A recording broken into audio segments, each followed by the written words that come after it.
Dan pada usia 33 tahun, ia terus naik hingga menjadi jenderal termuda di seluruh Eropa Barat. Mek, pirang tahun wis dadi jenderal anjir. Ya saat durunge kurung ya, jenenge diktator kan pasti didendamkan oleh banyak orang gitu loh. Mending mengasingkan diri aja.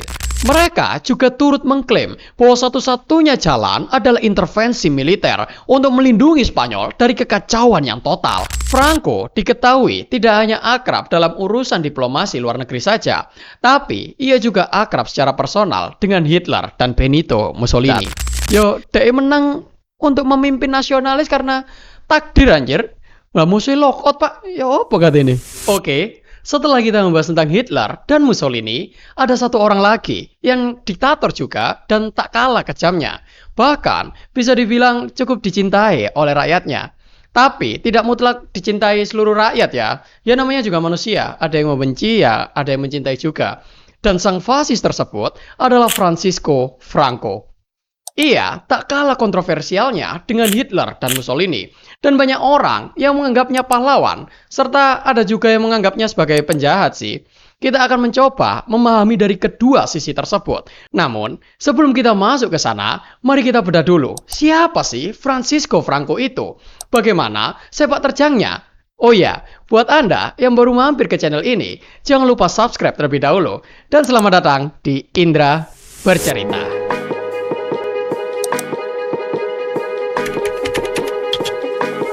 Franco, yang memiliki nama lahir Francisco Franco Bahamonde, lahir pada 4 Desember 1892 di El Ferrol, sebuah kota pelabuhan di barat laut Spanyol.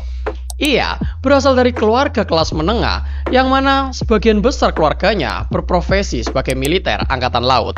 Namun, Franco sendiri lebih tertarik dan bergabung ke militer angkatan darat. Franco sudah masuk ke Akademi Infanteri Toledo pada tahun 1907, yang merupakan institusi pendidikan militer paling bergengsi di Spanyol saat itu. Walaupun tidak menjadi yang paling top chair, Franco tetap dikenal sebagai siswa yang disiplin, rajin, dan sangat religius. Seusai lulus dari akademi, ia dengan cepat mencari penugasan di Maroko, yang pada saat itu masih dalam kekuasaan Spanyol. Maroko juga turut menjadi medan perang paling aktif dan mematikan bagi tentara Spanyol karena terjadi perang Rif ketika Franco bertugas di sana. Lebih tepatnya dari 1912 hingga 1926. Pengalamannya selama di Maroko inilah yang juga turut membentuk karakter Franco, yang mana ia dikenal sebagai perwira yang sangat berani, tabah, dan tidak takut mengambil resiko. Bahkan, ia pernah beberapa kali terluka dalam pertempuran yang semakin mengukuhkan dirinya sebagai seorang pejuang. Ketika di Maroko, Franco juga dengan cepat naik jabatan yang semula menjadi wakil komandan, lalu jadi komandan utama dari Legiun Spanyol, yang merupakan unit elit khusus seperti Legiun asing Prancis. Unit pimpinan Franco ini dikenal karena efektivitasnya di medan perang yang begitu kejam, dan pengalaman memimpin unit inilah yang membentuk pandangan Franco tentang disiplin tinggi dan penggunaan kekerasan sebagai alat untuk mencapai tujuan. Wis, mulai iki. Iki pokoknya alat-alat ngene wis mulai tanda-tanda kediktatoran muncul. Nah, tak hanya jabatannya saja yang meningkat, pangkat Franco juga turut meningkat dengan pesat. Yang mana di usia 23 tahun ia sudah menjadi seorang kapten, dan pada usia 33 tahun ia terus naik hingga menjadi jenderal termuda di seluruh Eropa Barat.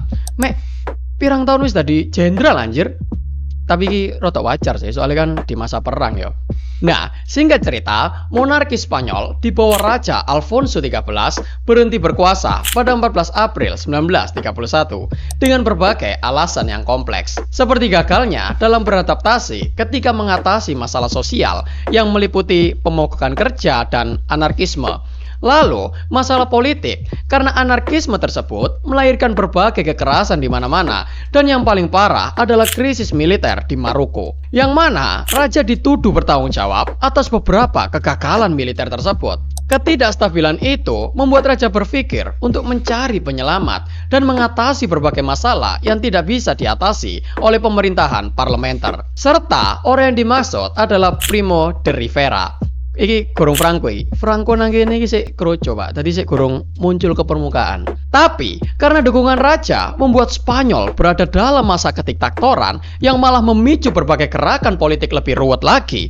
Bagaimana tidak, menurut Raymond Carr, Primo de Rivera yang sudah mengambil alih kekuasaan melalui kudeta militer langsung menangguhkan konstitusi, membubarkan parlemen, dan mengganti pemerintahnya menjadi direktorat militer.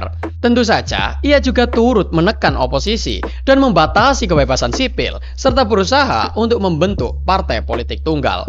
Nah, di bawah pemerintahan Primo de Rivera tampak berhasil di awal, namun tetap tidak bisa membereskan masalah inti di Spanyol seperti yang sudah saya sebutkan tadi, yakni masalah sosial dan politik.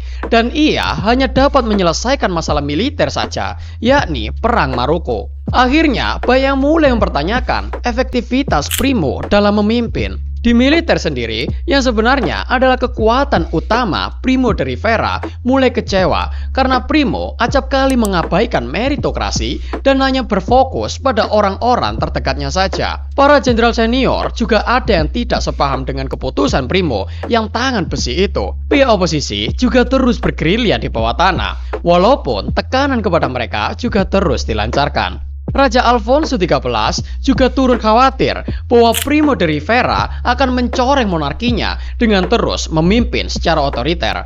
Dan pada Januari 1930, Raja menarik dukungannya untuk Primo de Rivera.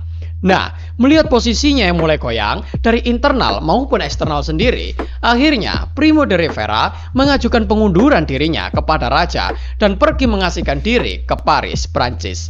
Ya saat durunge kurung ya, jenenge diktator kan pasti didendamkan oleh banyak orang gitu loh. Mending mengasingkan diri aja. Nah, kekosongan kekuasaan itu akan dimanfaatkan monarki, dalam hal ini adalah Raja Alfonso XIII untuk kembali menguasai Spanyol. Tapi, Raja tidak menyadari bahwa pihak oposisi Republikan juga turut mengumpulkan kekuatan untuk menggulingkan monarki. Benar saja, pada pemilihan umum di tanggal 12 April 1931, partai-partai Republikan memenangkan mayoritas suara yang menunjukkan bahwa sebagian besar rakyat menolak kehadiran monarki kembali. Melihat keadaan itu, Raja pun tahu bahwa ia sudah tak diinginkan oleh rakyatnya, sehingga untuk menghindari pertumpahan darah antara Republikan dan pendukung Raja, ia pun memilih mengasingkan diri pada 14 April 1931. Dan tepat di tanggal yang sama, Republik Spanyol kedua pun dideklarasikan. Tapi, pihak Republikan masih belum menyadari bahwa tantangan yang sesungguhnya bukanlah meruntuhkan monarki, tapi mencegah berbagai pemberontakan yang akan melahirkan perang saudara. Jadi, selama krisis politik tersebut, Spanyol dibagi menjadi dua kubu, yakni kubu sayap kiri yang terdiri dari orang-orang sosialis, komunis, dan anarkis. Ya, kelompok-kelompok yang berusaha dibungkam oleh rezim sebelumnya lah. Nah, kelompok sayap kanan terdiri dari kelompok-kelompok tradisional Spanyol, yakni kaum Katolik, monarki, dan persatuan Spanyol. Ya, kelompok pendukung rezim sebelumnya lah, tapi yang tidak terlalu setuju dengan cara Primo berkuasa. Nah, pemerintah Republik Spanyol kedua tidak dapat menyelesaikan masalah ekonomi dan sosial, serta secara efektif juga turut memicu gesekan dan bahkan pemberontakan di berbagai tempat. Seperti di Asturia pada 1934, faksi-faksi kiri melakukan pemberontakan bersenjata untuk merebut tambang-tambang, gudang senjata, dan mendirikan komunitas revolusioner yang tujuannya untuk mendirikan Republik Sosialis Asturia. Untuk menumpas pemberontakan tersebut, pemerintah menggunakan kekuatan militer. Nah, disinilah Francisco Franco mulai mendapatkan momentumnya. Franco yang menjabat sebagai penasehat militer utama menjadi bertanggung jawab penuh atas perencanaan dan pengawasan operasi penumpasan. Ia pun menerjunkan pasukan elitnya sisa perang Maroko yang terkenal kejam dan efisien. Mereka menumpas pemberontakan tersebut yang membuat nama Franco menjadi melesat hingga ia disebut sebagai pahlawan Spanyol yang menyelamatkan negara dari revolusi komunis. Tapi dari sisi pemberontak, yakni sayap kiri, Franco dikenal sebagai tukang jagal Asturia karena memang ia yang menjadi otak di balik penumpasan tersebut kan. Nah, pada pemilihan umum Februari 1936, ternyata koalisi sayap kiri yang dikenal dengan Frente Popular menang dalam pemilu, yang membuat kelompok sayap kanan semakin menjadi kebakaran jenggot dan menuduh kemenangan tersebut berasal dari kecurangan. Kemenangan itu juga membuat sayap kanan was-was bahwa Spanyol akan jatuh ke tangan komunisme. Kelompok jenderal konservatif pun merencanakan untuk melakukan kudeta militer yang dipimpin oleh Jenderal Emilio Mola. Nah, para tentara tentu saja sangat nasionalis dong, sehingga motivasi mereka adalah mengembalikan Spanyol ke dalam nilai-nilai tradisional dengan cara apapun, walaupun itu adalah revolusi. Franco sendiri pada saat itu ditempatkan di Kepulauan Kanaria dan mengajak pasukan Marokonya untuk bergabung. Pecahnya kudeta tersebut terjadi ketika José Calvo Sotelo dibunuh. Nah, ini sebenarnya agak ruwet ini.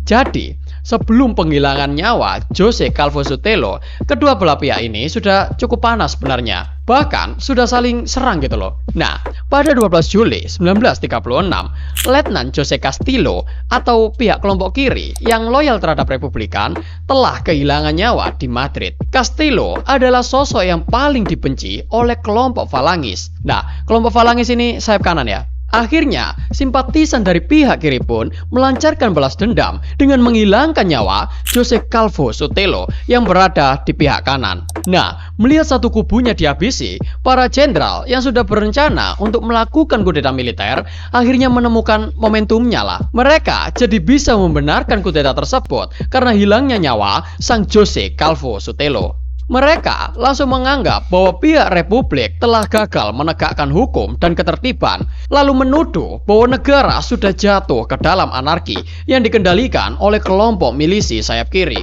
Mereka juga turut mengklaim bahwa satu-satunya jalan adalah intervensi militer untuk melindungi Spanyol dari kekacauan yang total. Para simpatisan pun juga turut emosi dan melakukan demonstrasi di berbagai penjuru kota. Intinya Spanyol pada saat itu chaos get pokoknya. Akhirnya, Jenderal José Sanjurjo, yakni jenderal paling senior di mata para pemberontak, melancarkan kudeta 4 hari setelah itu, tepatnya pada tanggal 17 Juli 1936. Kudeta militer pun dilancarkan dari sisi Maroko Spanyol, yang mana di bawah komando Franco yang tentu saja paham betul dengan medan Maroko. Mengingat ia pernah ditugaskan di sana kan? Nah, keesokan harinya, pihak militer menyebar cepat ke daratan utama Spanyol dengan harapan dapat menaklukkan kota-kota besar dalam hitungan hari atau bahkan jam. Tapi, kudeta itu berhasil diredam oleh pihak Republikan dengan mempersenjatai milisi rakyat dan serikat pekerja untuk melawan para pemberontak. Bahkan, di Madrid dan Barcelona, mereka bisa menumpas para pemberontak. Anjir ini, rakyat sipil di persenjatai iso ngimbangi militer, Pak. Swanger yo. Spanyol pun terbagi menjadi dua lagi, yakni kubu nasionalis yang mana awalnya adalah kubu kanan yang berhasil menguasai sebagian besar Spanyol barat laut, Maroko Spanyol, dan beberapa kota di selatan. Lalu kubu Republikan yang awalnya adalah kubu kiri dapat bertahan di kota-kota besar seperti Madrid, Barcelona, dan Valencia, serta sebagian besar wilayah timur dan Laut Mediterania. Seusai kudeta tersebut gagal, Jenderal Sanjurjo meninggal dunia karena kecelakaan pesawat yang kelebihan muatan. Akibatnya terjadi kekosongan kepemimpinan nasionalis di sana, dan yang berpotensi mengisi jabatan tersebut adalah Jenderal Emilio Mola dan Jenderal Francisco Franco. Nah, kita masuk di dua kubu kandidat kuat ini. Mari kita bahas satu persatu. Soalnya ini mulai asik ini, bahas-bahas politik ini. Oke, kita mulai dari Jenderal Emilio Mola terlebih dahulu. Mola sebenarnya adalah otak di balik kudeta ini. Ialah yang merancang berbagai serangan, bahkan hingga ke instruksi-instruksi rahasia kepada para jenderal pemberontak. Menurut Paul Preston, dalam bukunya yang berjudul Franco, A Biography, Mola adalah seorang perwira yang sangat dihormati karena pengalamannya, rekam jejak yang solid, dan seorang pemikir militer yang produktif. Terus, dari sisi Francisco Franco, yang seperti sudah kita bahas lah, karir militernya top chair, terus pernah menumpas pemberontak, dan salah satu yang paling prestis itu, dia memiliki akses bantuan dari Jerman dan Italia. Kudeta militer itu tak lepas dari peran kedua negara tersebut. Franco diketahui tidak hanya akrab dalam urusan diplomasi luar negeri saja, tapi ia juga akrab secara personal dengan Hitler dan Benito Mussolini. Jadi, kedua kandidat pemimpin nasionalis ini benar-benar kuat gitu. Sama-sama berjasa untuk negara dan berjasa dalam kudeta militer tersebut. Nah, terus kenapa kok Franco yang bisa dipilih? Karena Mola pada saat itu mati, Pak. Cur. Mola pada 3 Juni 1937 meninggal karena kecelakaan pesawat yang membuat Franco menjadi satu-satunya kandidat. Yo, dia menang untuk memimpin nasionalis karena takdir anjir. Lah musuh lokot pak, yo apa kata ini? Sehingga para jenderal nasionalis sepakat untuk menunjuk Franco sebagai panglima tertinggi angkatan bersenjata dan kepala negara. Oh ya, ini kepala negara untuk wilayah yang direbut dalam kudeta loh ya, kudu Spanyol secara keseluruhan. Karena Spanyol sebentar lagi akan dilanda perang saudara. Oke, untuk detail perang saudara akan kita bahas di episode berikutnya agar alur dan ceritanya bisa runut serta mudah dipahami lah. Jika ada perbedaan pandangan atau kurangnya informasi dari kami, bisa kita diskusikan di kolom komentar. Jangan lupa like, share, dan subscribe. Serta sampai jumpa di episode berikutnya.